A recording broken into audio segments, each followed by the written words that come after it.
sobre el TDAH.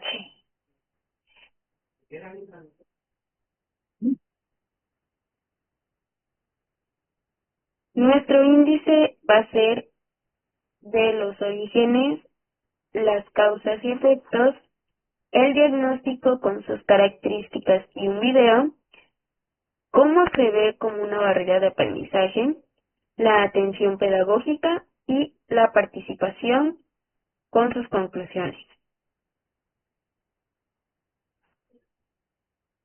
Ahora, su definición. Según la Organización Mundial de la Salud, o la OMS, el trastorno por déficit de atención e hiperactividad, TDAH, es un trastorno del neurodesarrollo de origen biológico que se caracteriza por la dificultad para prestar atención, hiperactividad y o impulsividad. Este trastorno causa que mayormente los pacientes, que en su mayoría son niños, no logren controlar su cuerpo ni sus movimientos, por lo cual puede ser muy fácil detectarlos, ya que serán niños que no estén sentados por mucho tiempo, sino que tengan la necesidad de moverse o estar en movimiento, ya que este mismo trastorno los hace el querer moverse, no es a lo mejor tanto por voluntad, sino es algo que los impulsa a realizar este tipo de movimientos, a estar en este tipo de situaciones, ¿no? En el que puede que estén moviendo mucho las piernas, puede que estén moviendo mucho las manos. Entonces, eso hace que estas personas a lo mejor lleguen a estresarse de lo mismo de que no pueden moverse o tienen que estar sentados por mucho tiempo. Entonces, lo que ellos hacen es levantarse, caminar, agarrar cosas o patear cosas. Entonces, son muy hiperactivos.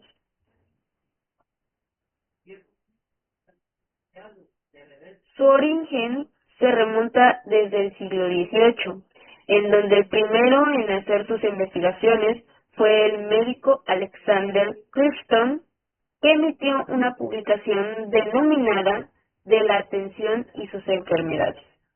Él realizó sus estudios dentro de las clínicas donde él trabajaba. Podemos decir que su origen entonces fue desde un punto de vista médico, ya que él veía la interacción, la reacción de los pacientes que se encontraban en estos lugares, lo cual le llamó mucho la atención y a lo largo de su investigación, de sus observaciones, fue que tuvo la información necesaria para crear su publicación de la atención y sus enfermedades. Para 1844, el médico Heinrich Hoffmann escribió una serie de historias ilustradas llamada El inquieto Philip. El inquieto Philip fue inspirado a base de la historia de su propio hijo, ya que su hijo tenía este trastorno, por lo cual el papá, al ser médico, le llamó mucho la atención el cómo su hijo reaccionaba en diferentes situaciones, por lo cual creó esta serie de historias ilustradas en las cuales él plasmaba la vida de su hijo y también dejaba entrever una explicación un poco más sencilla para los niños o para algunos padres que no sabían cómo podría haberse reflejado un niño que tenía este tipo de trastorno, ¿no? Para 1902, ya un pediatra, George Frederick Stein, describió un patrón de comportamiento en niños que manifestaban falta de atención, tomando el nombre de daño cerebral mínimo. Aquí en 1902 no se tenía el término que se conoce hoy como TDAH, como bien dice, se le conocía o se le acuñó el término de daño cerebral mínimo. ¿Por qué? Porque él decía que se encontraba una perturbación en el área cerebral que hacía que su daño fuera el mínimo. ¿Por qué el mínimo? Porque los niños pueden seguir con su vida normal, sino que solamente les afecta en un área que es el de la concentración. Pero en cuanto a la sociabilidad, en cuanto a su movilidad, en cuanto a el proceso de enseñanza-aprendizaje puede que no se vea tan afectado, sino que se ve afectado de manera mínima. Para 1930 a 1950, la comunidad médica puso énfasis en los síntomas de impulsividad e hiperactividad y tomó el término de síndrome hipercinético. Hipercinético es la persona que tiene movimientos involuntarios de su cuerpo, ya llámese brazo, pierna, torso, todo aquel movimiento que él no pueda controlar entraba dentro de este síndrome llamado hipercinético. Como vemos, los términos fueron cambiando a lo largo del tiempo que se obtuvo mayor información acerca de este trastorno. Para 1968 se incluye al Manual de Diagnósticos y Estadístico de los Trastornos Mentales, o el mayor conocido DSM-2, bajo el nombre de reacción hipercinética. Como vemos, se cambió solamente un concepto que fue el de síndrome por una reacción, pero en sí las cualidades y las características siguen siendo las mismas. Hubo pequeñas modificaciones al introducirse a este manual, y para 1972 a 1980, con los trabajos de Virginia Douglas y con la actualización del DSM-3, se le da el término de trastorno por déficit de atención con o sin hiperactividad. ¿Por qué? Porque hay casos en el que los niños no tienen la hiperactividad, sino solamente el trastorno por déficit de atención, por lo cual ya diríamos que es un tipo de trastorno en el cual no manifiesta este tipo de reacciones, en el que necesita estar levantados, necesita estar en movimiento, necesita el estar en una cosa, en otra cosa, porque si no se estresa. El DSM-5 incluye adultos y adolescentes, y su término cambia al trastorno del neurodesarrollo leve, moderado o grave. Aquí, como vemos, no cambió mucho. El trastorno ahora es del neurodesarrollo, desde el grado leve hasta el grado grave. Y para el 2010 a la actualidad es lo que conocemos como el término del DSM-5. Actualmente no se ha desarrollado algún otro término en el cual se puedan especificar mayores características acerca de este trastorno. Causas y efectos del trastorno de déficit de atención.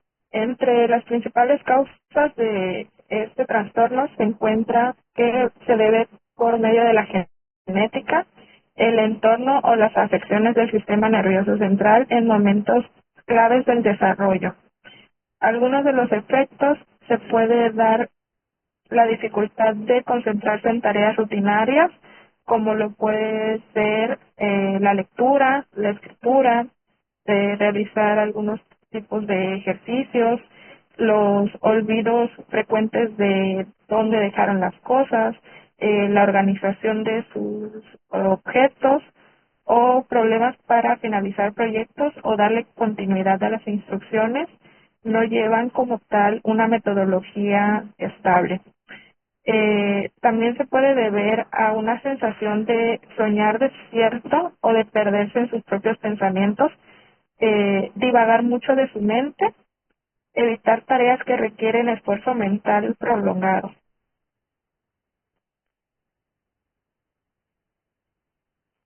Las causas y efectos del trastorno de déficit de atención e hiperactividad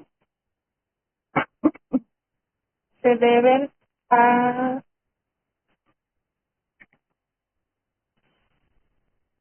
problemas principalmente hereditarios o genéticos desde el nacimiento. Pueden ser prematuros o lesiones graves ocasionadas en la cabeza o exposiciones prenatales. Entre estos efectos, los más notorios son la falta de atención predominante, y a diferencia del TDA, este contiene una conducta hiperactiva e impulsiva predominante.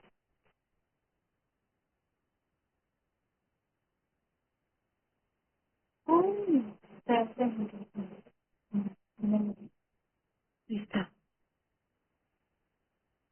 Bueno, ahora continuamos con el diagnóstico del TDAH según el DSM-5, o sea, el Manual de Psiquiatría, que pues avala muchos de estos trastornos de manera médica.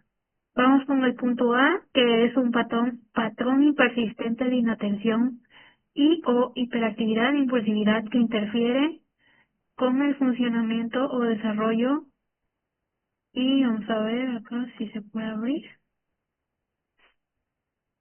El primer criterio, debemos de saber que el diagnóstico del TDAH es si cumple seis o más criterios de los que se van a presentar. El primero es la inatención. Punto A, con frecuencia falla en prestar atención a detalles o tiene descuidos, comete errores en tareas escolares o el trabajo u otras actividades. Punto B, con frecuencia tiene dificultad para mantener atención en las tareas o actividades recreativas. No es necesariamente también en lo académico, sino también en lo diario. Vamos con el punto C, que es que con frecuencia parece no escuchar cuando se le habla directamente, como parece tener la mente en blanco o en otras cosas, ausencia de cualquier distracción. Vamos con el punto D, que es que no sigue instrucciones y no termina tareas escolares, quehaceres o labores en el hogar. Con frecuencia, en el punto C, en el punto E, perdón, tiene frecuencia de dificultad por organizar sus tareas y actividades, por ejemplo, gestionar tareas, dificultad para poner materiales en orden, tiene mucho descuido en su trabajo, mala gestión del tiempo, no cumple plazos, etcétera. Vamos al punto F, que es que con frecuencia evita, le disgusta o se muestra poco entusiasta en iniciar tareas que requieren un esfuerzo mental sostenido, es decir, tareas escolares ahora sí, quehaceres domésticos o en adolescentes mayores y adultos podría ser preparación de informes, completar formularios, etcétera. Algunos síntomas de inatención o hiperactivo impulsivos estaban presentes antes de los 12 años. En el punto C vemos que varios síntomas de inatención hiperactivo impulsivos estaban presentes en dos o más contextos, por ejemplo, en casa y en la escuela. Veamos. Continuamos con el punto D y el punto E. El punto D es que existen pruebas claras de que los síntomas interfieren con el funcionamiento social, académico o laboral y reducen la calidad de los mismos. En el punto E tenemos que los síntomas no ocurren con a causa de otros trastornos del desarrollo o de la personalidad, es decir, que los síntomas del TDAH no se pueden o no se deben confundir con síntomas de otros trastornos, ya que son muy diferentes. Continuamos con lo que es el Manual Diagnóstico y Estadístico de los Trastornos Mentales y cuál es su relación con el TDAH. Empezamos con la creación de este manual en 1952, la primera edición, que en esta edición pues todavía no teníamos como tal un término TDAH, sino una reacción infantil tipo cinético o un defecto de control moral se llamaba también. Los críticas desde la psicología pues criticaban mucho este manual por ausencia de criterios y uso de etiquetas diagnósticas sin una identidad en conceptos, como lo señalan los autores Einzek y Cate de 1957. Fue este el primer manual de psiquiatría con influencia en la Segunda Guerra Mundial, con 130 páginas, 106 categorías. Este manual fue de uso limitado y, pues como ya mencionado, no fue bien recibido del todo por psicólogos y psiquiatras. Continuamos en la edición 2 de este manual, en 1968. Aquí se le llama reacción hipercinética de la infancia. Se define como un trastorno de comportamiento caracterizado principalmente por hiperactividad, que surgió como un cambio de nomenclatura a partir de términos anteriores asociados con una disfunción cerebral mínima, y no se considera en este manual a la inatención como un síntoma del TDAH, que en este entonces pues todavía no se llamaba así. Y pues aquí vemos que el TDAH aparece como reacción hipercinética de la infancia. Y se enumeran 182 trastornos con 134 páginas. Se elimina el término reacción, además de incorporar elementos sociológicos y biológicos dentro de el espectro del TDAH. Vamos con la edición 3 de 1980. Aquí ya aparece por primera vez trastorno por déficit de atención, solamente TDAH, dado que la hiperactividad no se consideraba un síntoma típico de esta enfermedad en aquel entonces. Clasificaron el TDAH en dos subtipos, el TDAH y el TDAH, o sea, con y sin hiperactividad. En 1987 se conoce a la hiperactividad como un síntoma clave del diagnóstico.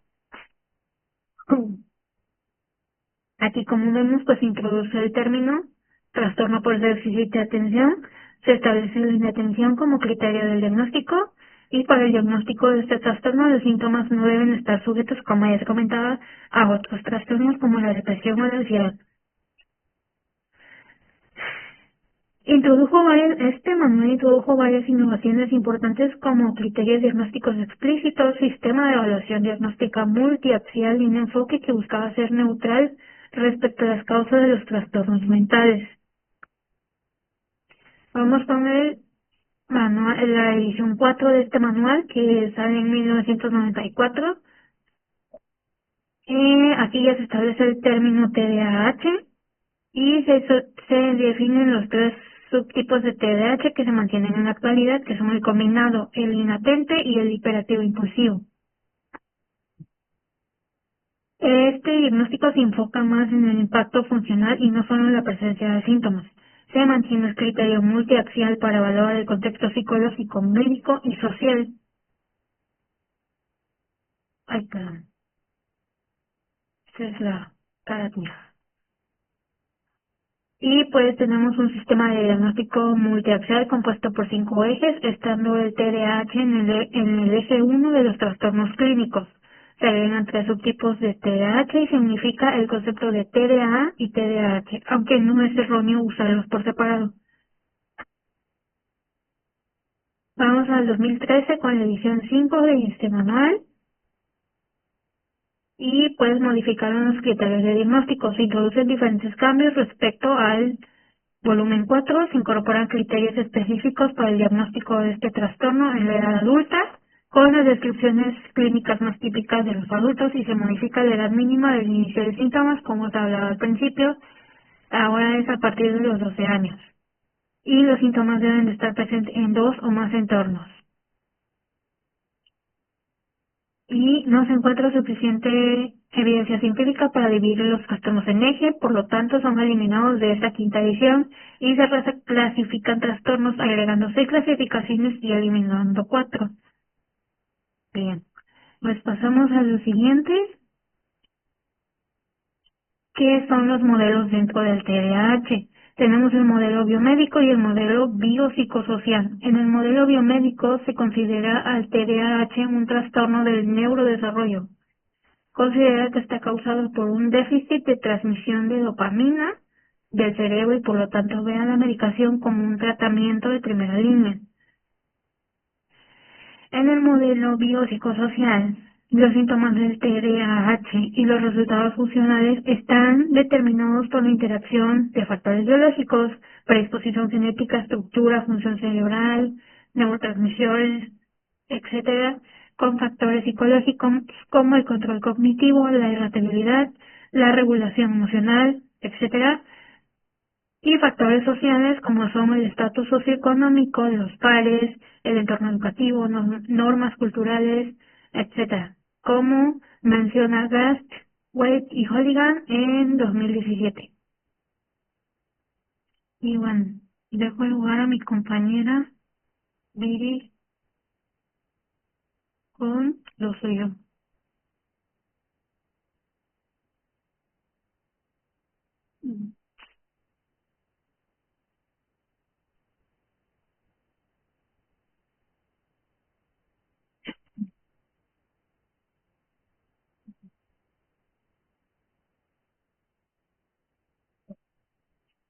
Bueno, yo les voy a hablar sobre el TDAH y el TDA como una barrera de aprendizaje.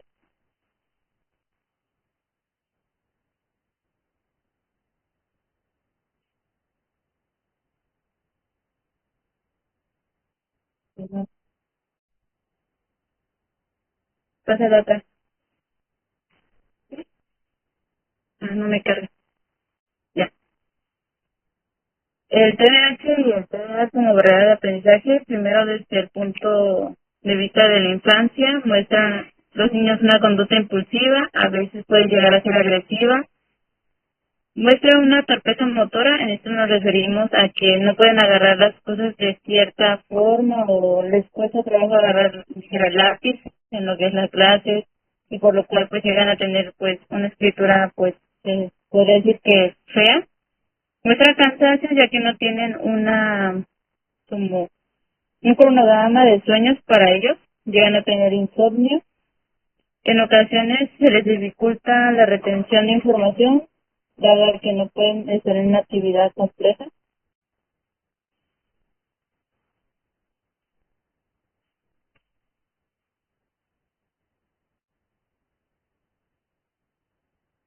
Y también pueden tener problemas para seguir instrucciones, ya que de una manera u otra, normalmente cuando damos instrucciones para una clase, las damos de manera seguida, lo cual puede ser un impedimento para ellos, ya que necesitan tiempo para poder dedicarse a una actividad.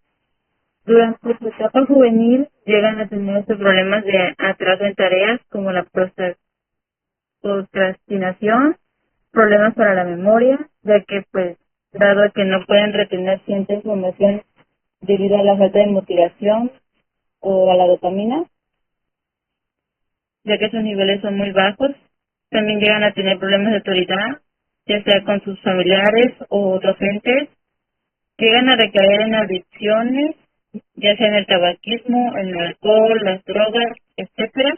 Y en algunos casos llegan a tener, pues, relaciones sexuales a una gran temprana edad.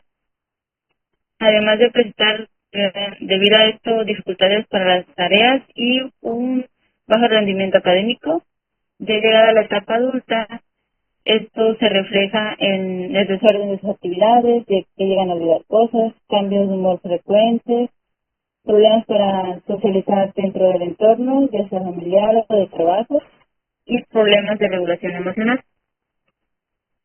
Acción pedagógica a cargo de quién o qué es lo que tiene que hacer es reconstrucción del aula. Las aulas tienen que tener las adaptaciones y adecuaciones que los niños necesitan.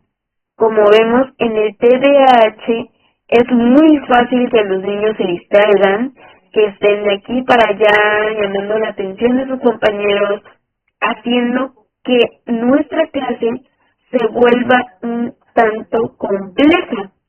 Por lo tanto, la reconstrucción de aulas que estén adecuadas para este tipo de alumnos es de beneficencia para los docentes o la persona que esté a cargo de esta aula. El desarrollar habilidades de organización.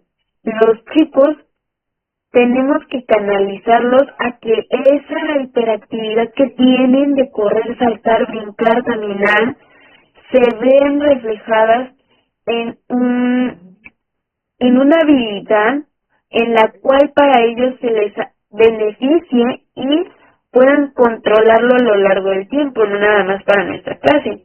O sea, el desarrollar las habilidades de organización en un futuro le van a ayudar demasiado y esto podría ser de control para ellos. O sea, de que si se sienten a lo mejor hiperactivos, pueden decir, no, pues voy a organizar mi ropa, ¿no? Voy a organizar mis zapatos, voy a organizar mis documentos y canalizan toda esa energía en esa actividad en específico. Otro es mantener las instrucciones sencillas, claras y concretas. Esto es porque mayormente los niños al distraerse con demasiada facilidad pierden su atención, no te escuchan, no te entienden y por lo tanto suelen retrasarse en las actividades o en las tareas que tú sueles encargarle. Igualmente, estando en clase explicando un tema, puede que ellos, al tú tener tanta información y utilizar palabras a lo mejor difíciles o a lo mejor que no son claras, para ellos es aburrido, por lo cual van a prestar su atención en algo más.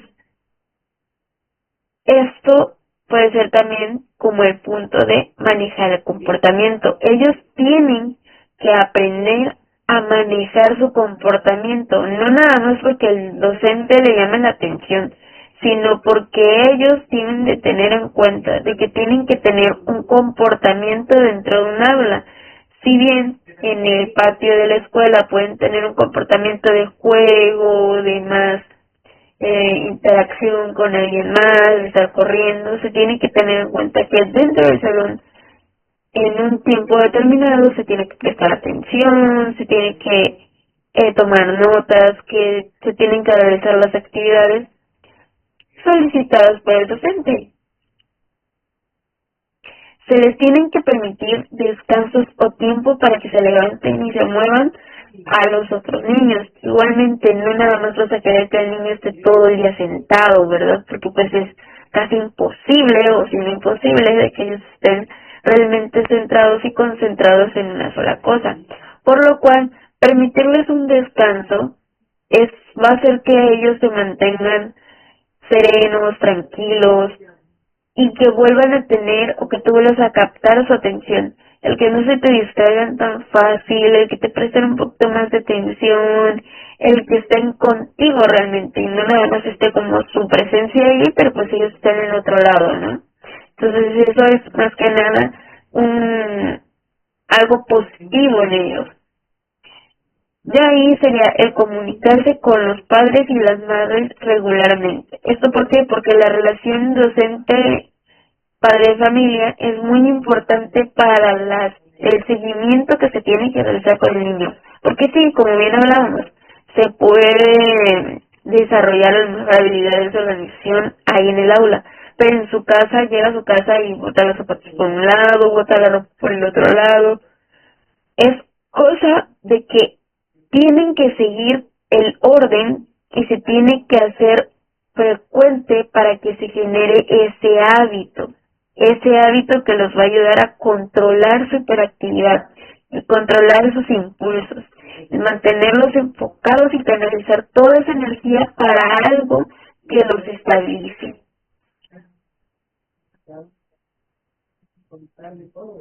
Ahora, la participación tiene que venir tanto de la persona con el TDAH o TDA. Su papel tiene que ser activo. Si él no se encuentra involucrado, si a él no le gusta, si él simplemente lo hace obligado, nunca vamos a tener un verdadero avance, ya que desde que la persona está tan metida, tan comprometida, es como se van a ver los resultados. Claro, no lo hace solo, se tiene que también tener ayuda de los profesionales de salud, ya sean psiquiatras, psicólogos o pedagogos. ¿Esto por qué? Porque ellos realizan un diagnóstico y un tratamiento, ya sean de medicación o terapias, y el apoyo en el ámbito educativo y de aprendizaje. Como vemos, estos tres factores o estos tres licenciados o estos tres especialistas van a ser los encargados de que se genere una integración de todas las áreas de los niños que tienen este trastorno para que su vida llega a facilitarse mayormente de lo que podría ser un niño que realmente no tiene el apoyo de estos participantes. Obviamente tiene que ir a un lado o tiene que ir de la mano con su familia, ya que ellos son la red de apoyo, los que los ayudan a manejar el estrés y establecen rutinas. Ellos son los que mayormente pasan el tiempo con el niño o la persona que tiene este trastorno, por lo cual es más fácil que se genere una rutina cuando lo estás observando, motivando, lo estás alentando, incluso estás haciéndolo con él mismo. Todo esto va a influir en la generación de esta rutina, en lo que los va a beneficiar a ellos en todos los ámbitos posibles y mayormente pues se busca que estos tres factores vayan de la mano, porque si falta uno es como el eslabón que se perdió. Entonces no se va a lograr el objetivo deseado. Puede haber resultados, pero a lo mejor no los esperados. Entonces se tiene que tener el apoyo tanto de la persona como de los profesionales como de su familia. Es complementarlos para poder llegar a satisfacer los objetivos, para poder tener los objetivos realmente al 100%. Entonces, en conclusión, el iceberg del TDAH. Aquí yo puse una imagen en donde mayormente se refleja la punta del iceberg, que es el trastorno, y se puede conocer como la hiperactividad, el impulso o la dificultad para concentrarse, ¿no? Pero ¿qué es lo que no se ve de todo este trastorno que puede tener un niño o un adulto?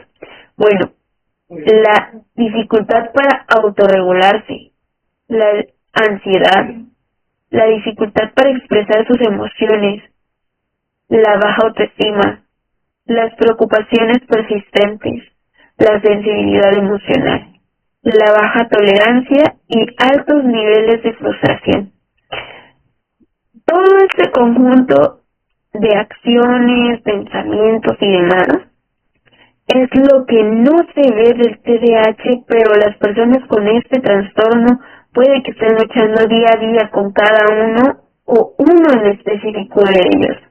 Entonces, no nada más nos vamos a quedar con que el niño no me presta atención. No sabemos cuál es el trasfondo de que él tiene o que él está cargando. Entonces, nosotros tenemos que ayudar a que esta carga o estas dificultades, estos pensamientos que pueden llegar a tener, no sobrepasen a la persona, porque esto se va a ver reflejado dentro del aula.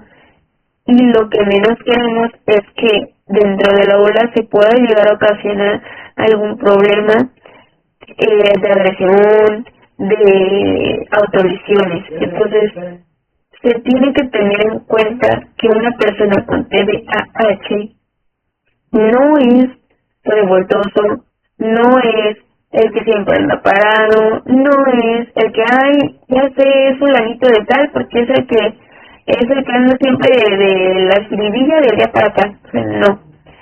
Es una persona que no controla sus impulsos, que no logra mantener una concentración, que a veces suele ser impulsivo, por lo cual tenemos que tener en cuenta que una persona con TDAH tiene una complejidad mayor a lo que podría ser típico en un niño de esta edad.